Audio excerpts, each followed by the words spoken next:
এই ভিডিঅ'টোত কথা পাতিম এনেকুৱা 10 বিধ খাদ্যৰ বিষয়ে যিকেইবিধ খাদ্য ডায়েবেটিছ ৰোগীৰ বাবে অতি উপকাৰী। 1. সেউজীয়া শাক-পাচলি, পালেং শাক, লাও শাক আদি কম কেলৰি আৰু উচ্চ পুষ্টিগুণযুক্ত। 2.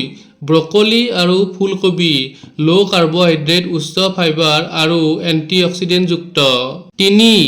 বেৰী যেনে ব্লুবেৰী, ষ্ট্ৰবেৰী, ৰাজবেৰী আদি কম চুগাৰ আৰু ভিটামিন সমৃদ্ধ। 4. বাদাম যেনে কাজু, আলমণ্ড আৰু আখৰোট, ইয়াত ভাল মিনাৰেল আৰু হেল্ডি ফেট থাকে। 5.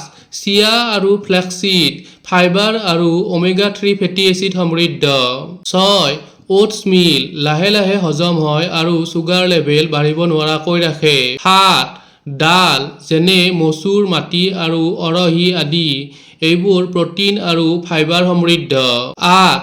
চুক নিদিয়া ফল যেনে আপেল, নেমু, কমলা আদি, এইবোৰ কম গ্লাইকোচেমিক ইনডেক্স থকা ফল। 9. মাছ যেনে চালমন, টুনা, ৰুই, কাটলা আদি, প্ৰটিন আৰু ওমেগা 3 ফেটি এচিড সমৃদ্ধ। 10. কণী বা এগ, ৰক্তত চুগাৰ নিয়ন্ত্ৰণ কৰে আৰু প্ৰটিন সমৃদ্ধ। এই খাদ্যসমূহ নিয়মিতভাৱে খালে ডায়েবেটিছ নিয়ন্ত্ৰণত সহায় কৰে। এনেকুৱা ধৰণৰ ভিডিঅ' চাই থাকিবলৈ চেনেলটো ছাবস্ক্ৰাইব কৰক।